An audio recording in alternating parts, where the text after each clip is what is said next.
En plena ofensiva contra os dereitos da clase traballadora, o sector do transporte de persoas viaxeiras da Coruña espertou e rebelouse contra todas as tentativas por dobregalo.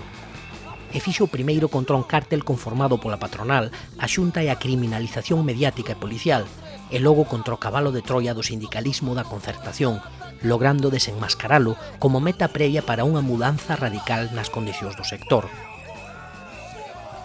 As traballadoras condutoras e acompañantes sosteñen un servizo público esencial baixo unha sobreexplotación laboral cada vez máis acentuada polo oligopolio das grandes empresas do sector. Un condutor pode botar hasta 15 horas a disposición do autobús, uns salarios moi baixos para a responsabilidade que temos levando xente. Non é solamente conducir, tamén hai que tratar coa xente, estar dispoñible aos horarios que che mandan, fins de semana, festivos. Con tantas horas de traballo, pois é moi difícil conciliar. Ante o secuestro da negociación colectiva por parte da patronal, no outono de 2025 lárvase a axenda de loita, que detonará o 5 de decembro coa primeira xornada dun total de 12 que acabaría tendo a folga no transporte. A resposta foi contundente desde as 4 primeiras xornadas de folga. O seguimento foi masivo e deixou unha imaxe que se repetiría ao longo de todo o conflito.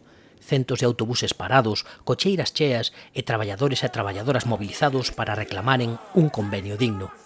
Nesta estación de autobuses daqui da cidade da Coruña de momento non sai ningún deses autobuses interurbanos. Unha primeira das 4 xornadas de folga convocadas por os principais sindicatos próximas serán os días 12, 15 e 19. Os compañeros, hai que agradecerlle desde o primeiro momento a unión que houve desde o principio.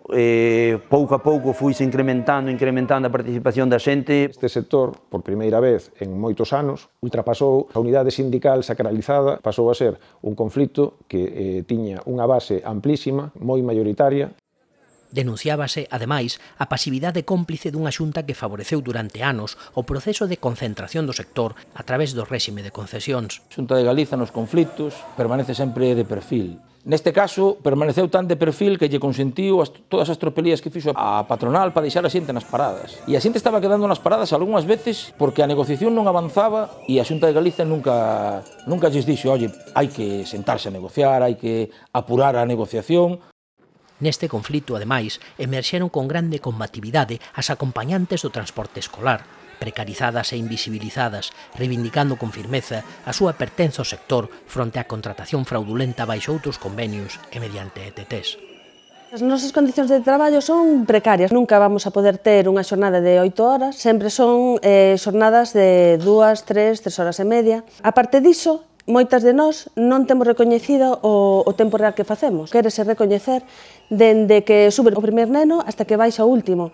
En realidade, nós o que pedimos é que se nos conte o tempo dende que subimos ao autobús hasta que baixamos. Moitas de nós están ou polo Estatuto dos Traballadores ou no convenio do ocio tempo libre. A maior parte de nós estamos contratadas por unha ETT ou unha empresa de servizos. Dignos que non temos dereito día de asuntos propios, entreganos unhas follas para facer un recoñecemento médico xa firmado, negándonos a facer ese recoñecemento médico. Dignos que nos imparten uns cursos que en realidad non nos imparten, as antigüedades non están recoñecidas. O pulso contra a patronal continúa en xaneiro de 2026 en 6 novas xornadas exitosas de folga, sinalando a Raúl López, propietario do xigante Monbús, como principal axente de bloqueo. Y yo creo que un capitán de un barco no puede dejar el barco cuando más lo necesita. O 22 de xaneiro, a patronal acepta a mediación do AGA, evidenciando desde a primeira reunión, porén, nula vontade de acordo.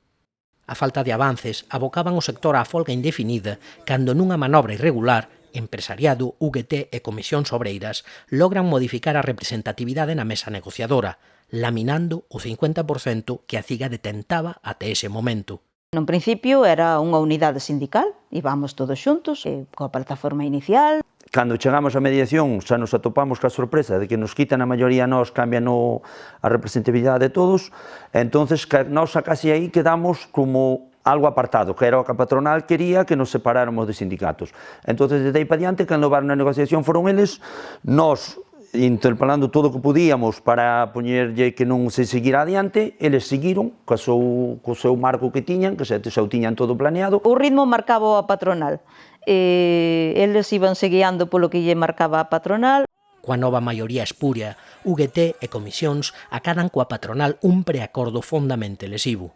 A primeira cuestión lesiva que ten é que tocan, entran a saco nas dietas e na hora de xantar, e iso é intolerable. E despois, outra cuestión lesiva era que as acompañantes non entran a formar parte do convenio. Xubilación parcial non se toca, incapacidade temporal non se toca. A xornada é prácticamente ridícula o retoque que lle dan. Hai que ter en conta que este convenio colectivo, este sector, estaba casi na xornada máxima. E se lle rebaixan 16 horas de xornada, iso é unha ridiculez. Despois, por outra banda, a subida salarial é moi cativa. En principio, os días de asuntos propios, pois queda tamén nun querer e non poder, non? Para os acompañantes non é bo. Sobre todo porque temos dereito a uns pluses, o plus convenio, o plus compensación, e o convenio este que eles firmaron fai que ningunha de nós teña dereito a cobralos completos. A convocatoria dun referendo pouco garantista, co que o empresariado e sindicatos afíns pretendían finalizar a súa obra teatral, non lles sairá conforme o agardado. Dese preacordo Fois as votacións, como eles quixeron, como eles eligiron, porque en ningún momento casi a nós non deixaban falar para nada. Bueno, a xente pois apareceu ali a votar masivamente, non contábamos que fora tantísima xente tampouco, e máis nas condicións que nos marcaron os do UGT, e mala patronal, porque o censo douno a patronal, a nós déronnoslo aquel día pola mañán, sin saber quen iba a poder votar nin quen non, ata os xefes foron votar todos. Da parte da CIGA, nós non nos gustaba moito o sistema de votación, entendíamos que podía haber presión pola patronal para que certa xente votara e fora de acordo cas empresas, non? Non contaban cas coidadoras, siquiera, viñeron moitísimas a reclamar o seu dereito a votar, ao final puderon votar tamén. Levamos unha sorpresa moi agradable, onde vimos que a xente votou o que realmente quer votar. O sea, entendemos que ahora mesmo eso de meter a man na boca a unha persona non funciona. O sector respondeu dunha maneira aplastante en contra do preacordo. Esa rotundidade o que manifesta é que o sector estaba moito máis unido, mesmo do que éramos capaces de percibir nós no propio desenvolvemento da folga, que a folga foi facendo medrar o sector e a raíz dos paros, das movilizacións e de todas as accións que se foron facendo durante a folga, e que o apoio chegaba moito máis alá mesmo do que nós mesmos chegábamos nas propias estacións de autobuses, porque se viu que mesmo en empresas pequenas ou empresas que en outros momentos non participaban, digamos, destos conflitos, neste momento, si se lles preguntaba, estaban rotundamente en contra dos planes da patronal, de tocar dietas de banda horaria, xornada e demais, non? O líder da UGT dixo claramente antes de comezar a folga que se equivocara no convenio anterior e que non iba a volver a pasar e que iba a ir ás asambleas hasta o final e que iba a respetar a vontade dos traballadores e traballadoras hasta o final, e cando cadou o preacordo non volveu a facer unha asamblea máis. Con ese resultado non se atreveu a enfrentarse a xente. O papel da UGT é moi lamentable. O de comisións é como o que só aparece nos títulos de crédito.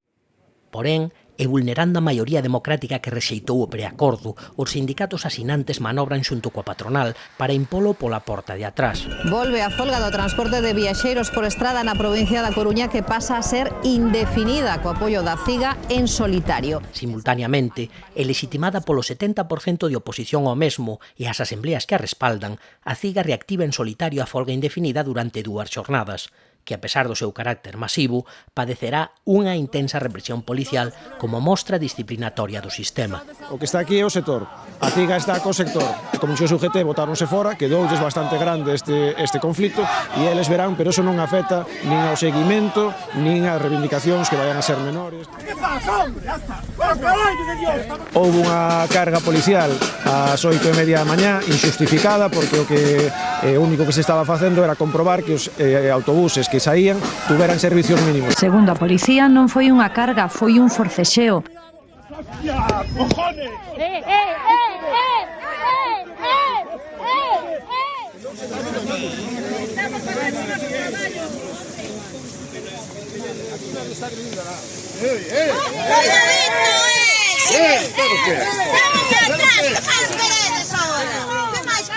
Vas a pegarnos outra vez.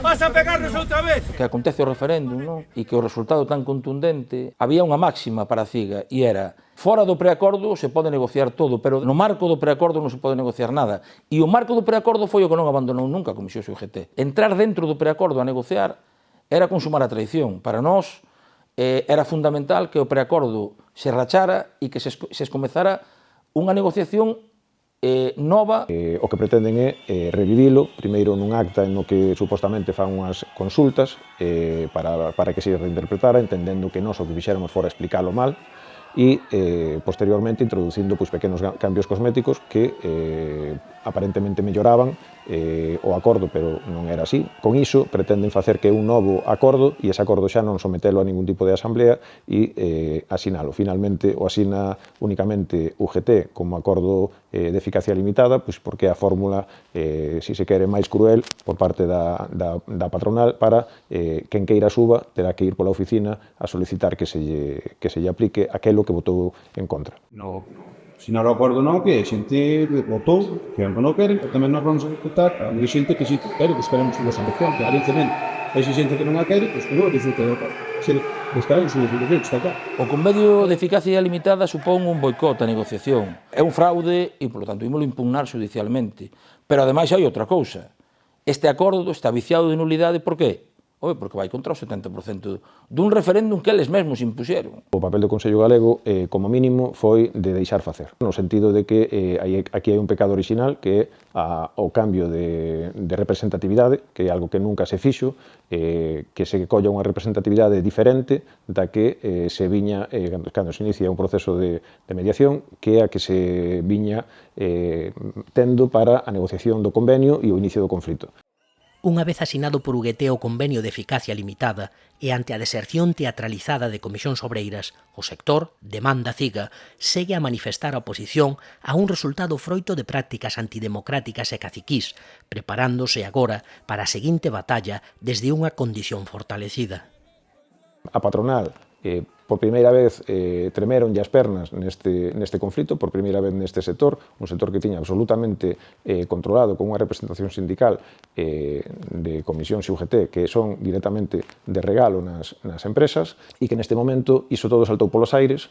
A votación foi o maior exemplo de todo iso, pero non só a votación, sino a combatividade nos piquetes, nas estacións de buses e máis nas movilizacións e no día a día. É dicir, un sector que medrou moitísimo. Iso agora ten que mellorar tamén en capacidade de organización, pero hai unhas posibilidades tremendas que antes non había, precisamente porque quen manexaba toda esa mesma masa crítica que podía xuntarse en torno ás centrais sindicais era a patronal. Que a xente está retomando a conciencia de tempos pasados, non? Eu creo que este sector xa non vai ser nunca máis un sector que vai ser usado pola patronal para ir a Xunta a coller cartos, porque agora xa sabe que iso non o pode facer, porque este sector agora ten vida propia. E este sector agora está empezando a organizarse. E isto foi o resultado desta folga. Evidentemente non se conseguiu o obxectivo, pero neste país estamos acostumbrados a non conseguir o obxectivo pola posición traidora, pola posición entreguista e pola posición sistemática e sistémica de Comisións UGT. Por lo tanto, eu me quedo ca parte positiva e a parte positiva é que este sector despertou. Estamos aquí por un futuro, e que quede claro, poden asinar papéis, poden facer fotos, poden dicir que todo está solucionado, pero hai algo que está moi claro, que non poden borrar o que están facendo e o que están facendo agora mesmo é unha situación ridícula. Nós estamos moi contentos da reacción da xente e hoxe en día ainda a xente está respondendo moi ben. A nosa intención é seguir loitando, o convenio seguinte xa está aí á porta, entonces temos que seguir con eso e a xente creo que está preparada para poder afrontar un convenio novo de diferente maneira e nós intentar facer que ese tipo de personal que hai que non nos venda como nos estuvo vendendo hasta ahora, que a patronal tamén creo que vai aprendendo un pouco de que hai un sector moi grande que non está de acordo con ele. E de cara ao próximo convenio, a xente vai a por todas. Imos todos a por todas, o sea, hai que loitalo e temos que conseguir un convenio decente, un convenio a nosa medida e como nos merecemos. Xunta responsable!